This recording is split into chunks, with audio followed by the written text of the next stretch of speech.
Here we go. So we're up to Nun Hey Amud Beis. Dreaming further, says the Gemara, right at the top of the page.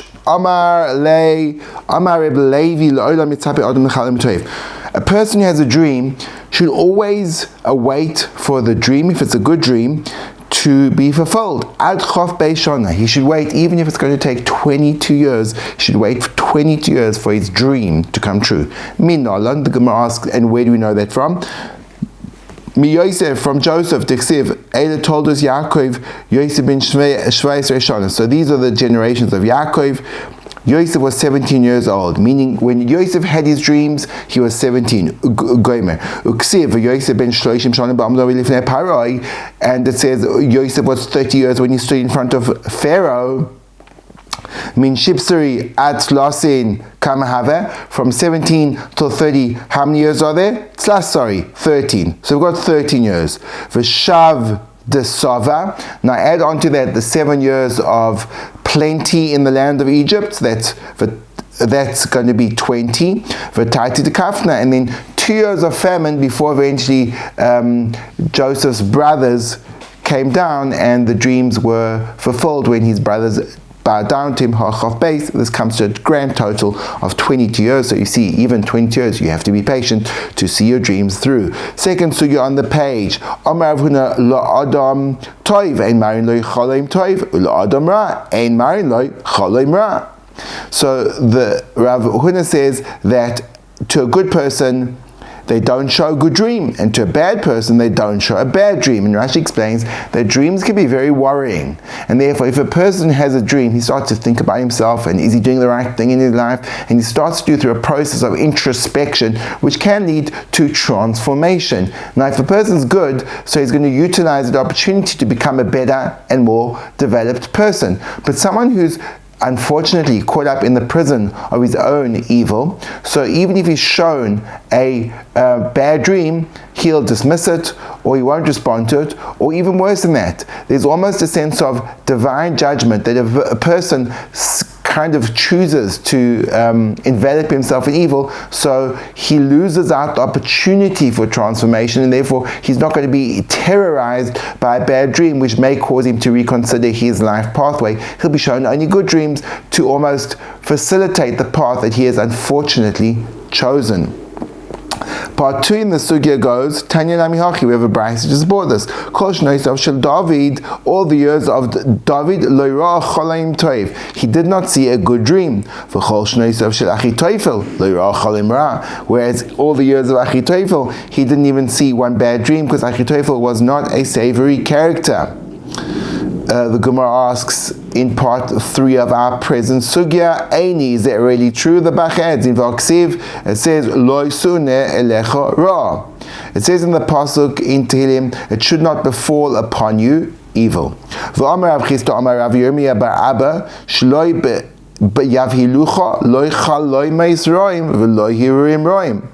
This is a bracha that it shouldn't shock a person, not bad dreams and not bad thoughts. V'negaloi krav ba'alecha is a continuation of the pasuk, and a plague or a wound shouldn't approach your tent. That's a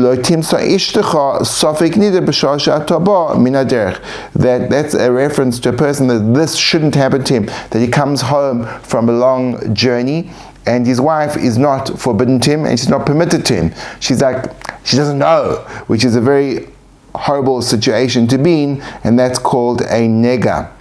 But nevertheless, we see from this that how can it be that David HaMelech was threatened by dream after bad dream after bad dream, when the pasuk of David HaMelech himself says, as a brachos, a person shouldn't have bad dreams. The Gemara answers this in part 4 as follows. So the truth is, David HaMelech did not see bad dreams, but other people had bad dreams about David HaMelech. So the Gemara asks in part 5, the fact that he didn't see the bad dreams And also, we know they didn't have good dreams, so that means he had no dreams. Is that good? And this came up earlier on Daf Yudalid. Didn't Reb Zera not say, Kol alon shiv'a yomim b'lo choloim nikara, a person that goes rests for 7 days without a dream is called evil. Shinemar v'sava yolin bal yipoked ra. Satiated you should sleep, in order that it should not visit you evil. Al tikri sova, don't read this as satiated, ella sheva, rather read it as 7, which means 7 nights you sleep. So you read the pasuk v'sheva yolin bal yipoked, 7 nights you sleep without being visited by a dream. Ra, you're evil. And therefore, how could it be that David HaMelech never had any dreams? He wasn't Ra. Part 6, Elohachi ka'amar, t'chazav lo yodam al chaza. He saw dreams, but he didn't remember what he saw. Rashi says he'd have a dream. The dream would be a good dream, because bad dreams he wouldn't have, because they would be intimidating for him. So a good person will see a good dream, and before he wakes up, he'll forget that good dream. So therefore, he's able to have dreams, but not the kind of dreams that will make him rest on his laurels. And now we have a brand new sugya.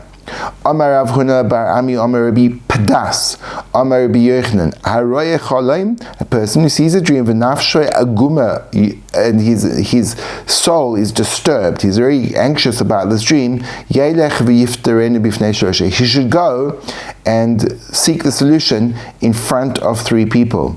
The Gemara asks, Yifterena, really? Part 2, he should seek the solution.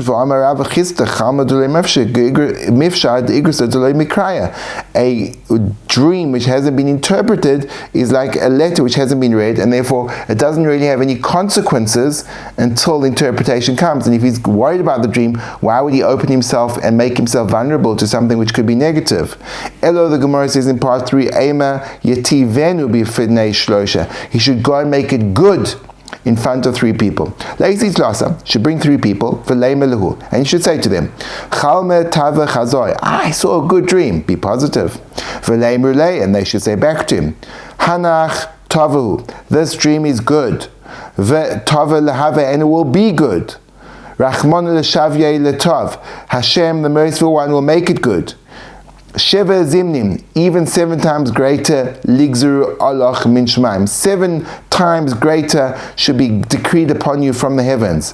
T'lahave tova, it will be good, v'yahave tova, and it so it should be good, and it will be good. V'leimur gim la'afuchais, v'gim la'pedurais, v'shal shleimis. And then afterwards they should say 3 pusukim, 3 of them referring to the word revoking, hafuchais, 3 of them referring to the word redemption, and 3 of them referring to the word shalom, which means completion, wholeness, everything working together. And now we're going to go, and what are those 3 sets of 3 psukim? Shalosh hafuchais, the first set of those 3 is hafachta misbedi, you have changed my mourning, limcholi, to a dance to me. Saki, you have taken off my sackcloth of a ta'azreini simcha, and you have girded me with joy.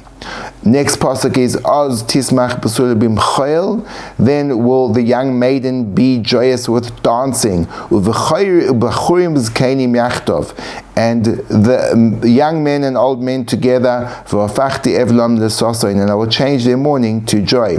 So that's the second pasuk regarding the transformation, the revoking. So, and the last pasuk is Hashem didn't want to listen to Bilam, and he changed his curse into a blessing. And those are the first 3 of these 9 psukim. Now, what about the 3 psukim of redemption? As it's written,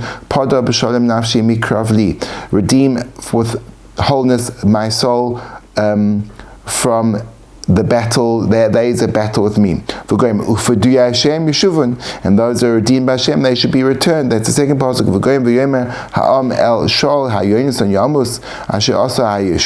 And in regard to the third one, it's the nation says to Saul, will Jonathan die that made this great Yeshua? So that's a also even though it doesn't say the word pada, but it's the idea of pada. It's just a synonym for Yeshua, which both refer to redemption. Now we're going to the last three psukim, Shalosh Shlomis, which deal with the word shalom, which means shalem, complete, whole, everything in order. Do you see the Bara Niv Sosayim? He created the fruit of the lips. Shalom, shalom, l'rachel korov. Peace, peace to the far and to the close. Amar Hashem, says the Lord, Urfa Asiv, and I will heal him. V'rach lavsha es amosai, and there was a spirit that clothed Amosai v'gomer v'omartem, and you said, Koi lechoi, should be for life. Atah shalom v'escha shalom, you are peace, and your house should be filled with peace. So there we see the second pasuk of shalom, v'gomer amemer ma'azutra v'rav ashi. And now we have, sorry. There was the third pasuk. In this pasuk, v'rach lavsha esamasai. So that pasuk actually goes on. The Gemara doesn't quote it, and it says, V'imcha ben Yishai shalom shalom l'cha v'shalom v'elezrecha. So it says there shalom repeatedly. That's the second pasuk, and the last pasuk is v'amartim kol v'atah shalom v'escha shalom. So you say these three sets of three psukim, and that will, as it were, fix up the dream that has been really horrid for this person. And now we're going to a new Gemara. Ameimer Ma'azutra v'Rav Ashi. There were three of them were sitting down. It was Ameimer, it was Ma'azutra, and it was Rav Ashi. Haviyasi b'hadi adadi. They were sitting together. Amri kol chad v'chad min non lema milsa deloi shmiya le'lechavre. And they decided that each and every one of us will say something that my colleague hasn't yet heard. So each of them will introduce a brand new Dvar Torah into this setting.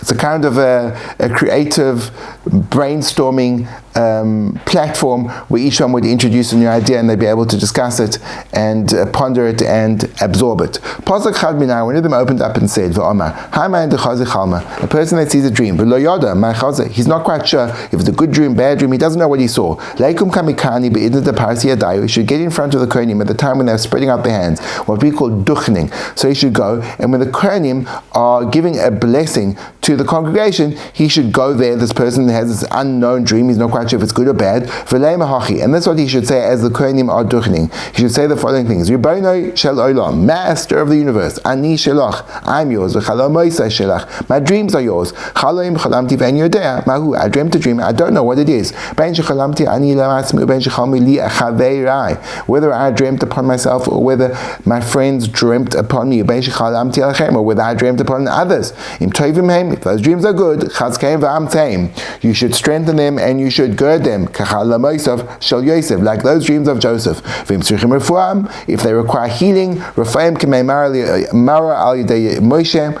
you should heal them like the bitter waters through Moses healed them when they came to the place called Mara and the water was not sweet. Moses sweetened the water. You should sweeten my dreams. And like Miriam from her tzoras, that horrible affliction that she had when she spoke badly on Moshe Rabbeinu, and like Chizkiah the king, who is miraculously healed from his what would have been fatal illness. And like the waters of Jericho through Elisha, and just like you have turned over the curse of Bilam, the evil one, from to a bracha, so too you should turn over all my dreams that they should be only for the good. Amen. And he should conclude with saying this prayer as the community is answering Amen to the bracha of the Kohanim.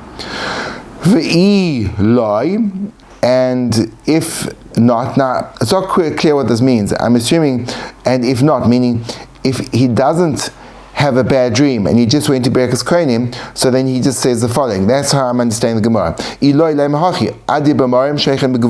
just say a bracha that basically concludes the Brachos Kohanim, and what should you say? The Mighty One upon high, he dwells with power. Ata Shalom, you are Shalom, V'shimcha Shalom, your name is Shalom, you are Shalom, Aleinu Shalom.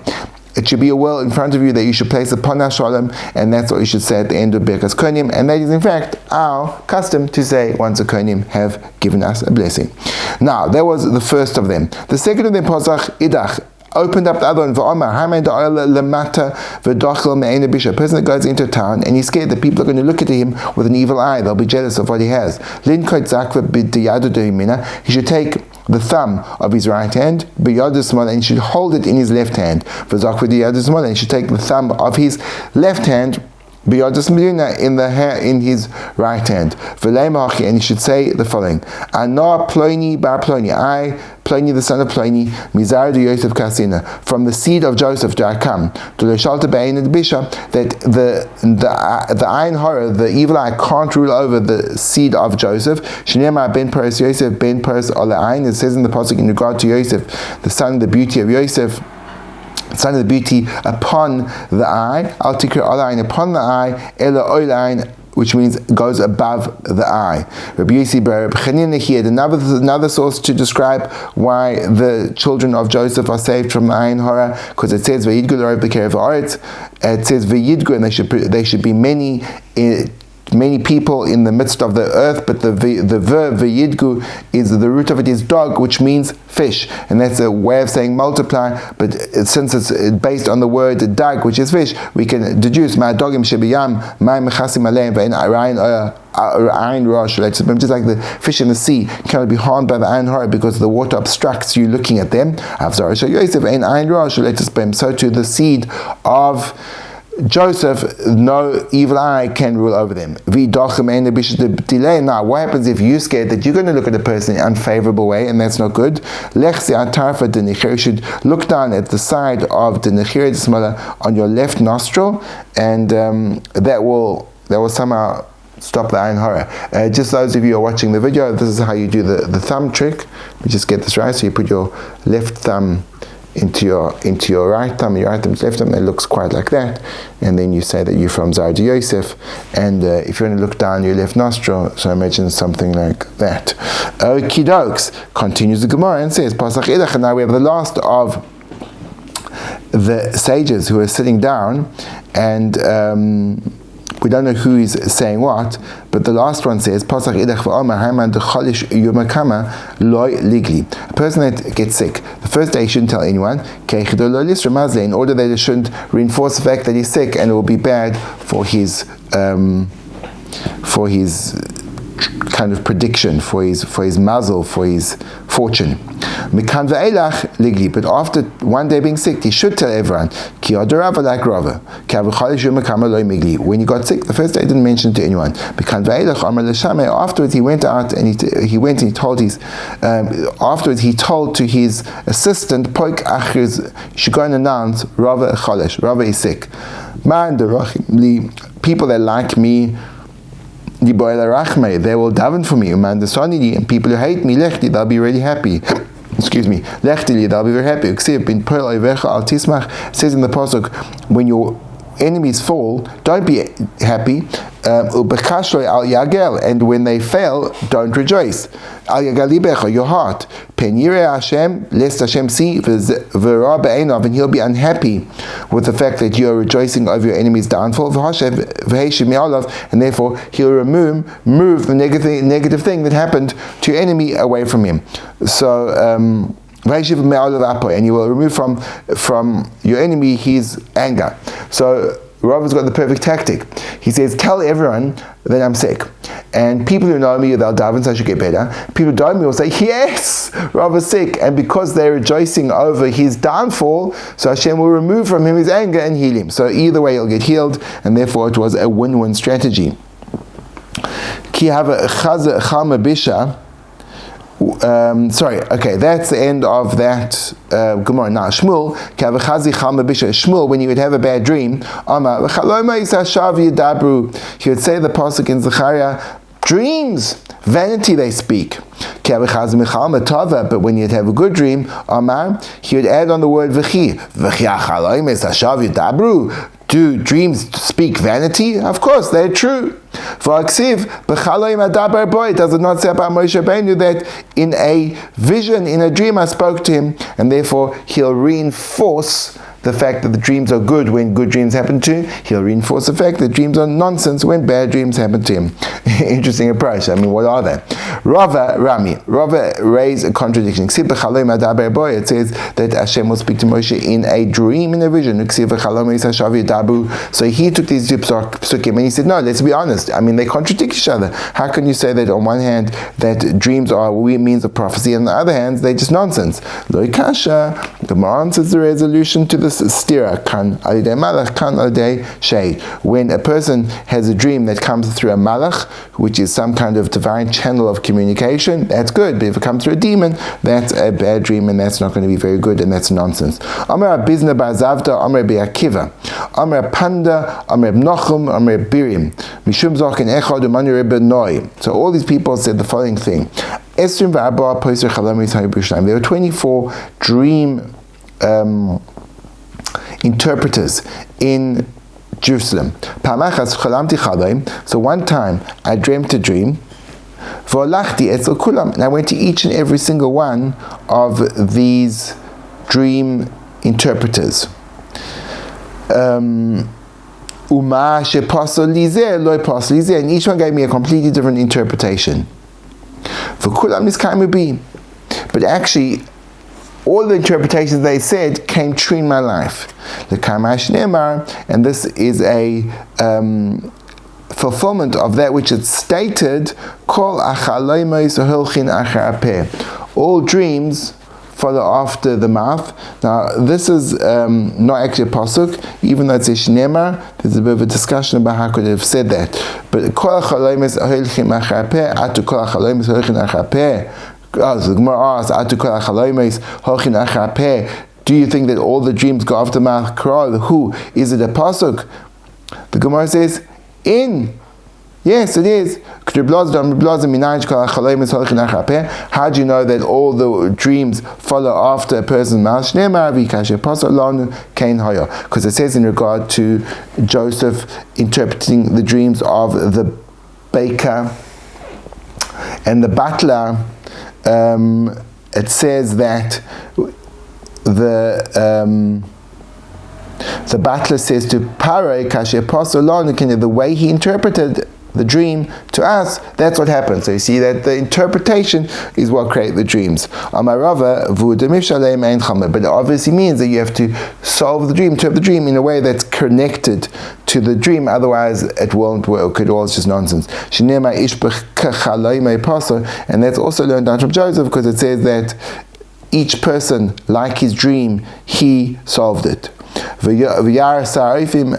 And the Saraifim, the baker, saw that it was true, that the dream that Yosef gave him was true. But how did he know? So the reason why he knew it is because each one of those, both the baker and the butler, were shown their own dream, and they were shown the solution to the dream of their friend. So they knew when Yosef got it right. You wake up in the morning and a pasuk pops into your mouth. That's a minor prophecy. There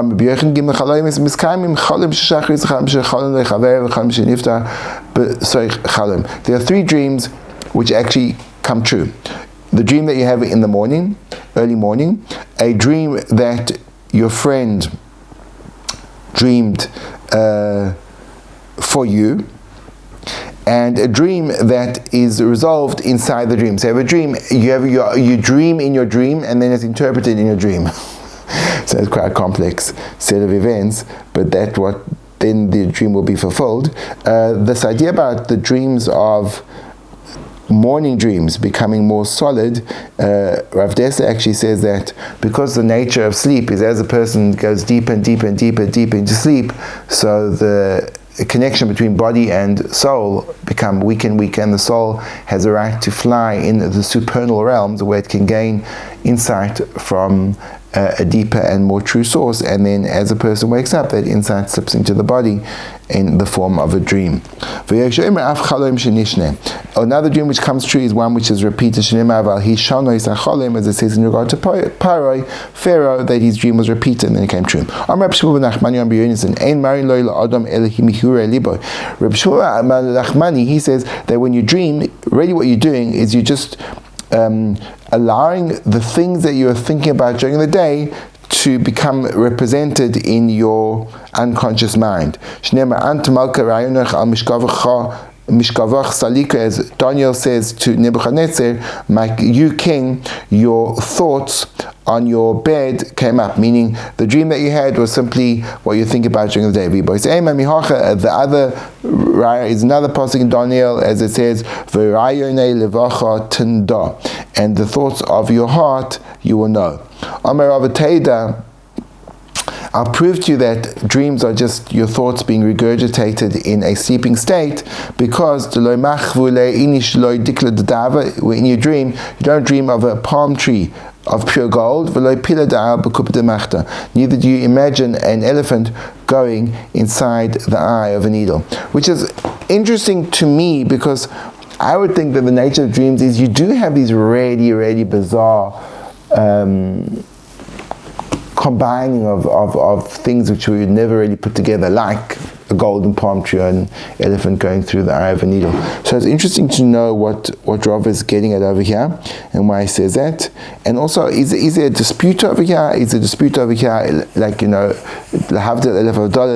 Freudian view of dreams, that dreams are just whatever's down there in the subconscious coming to the dream world, or is it a spiritual thing, or is it a psychological thing? So all these things are sugyas that we have to think deeply into, and I trust you and I will, with the help of Hashem.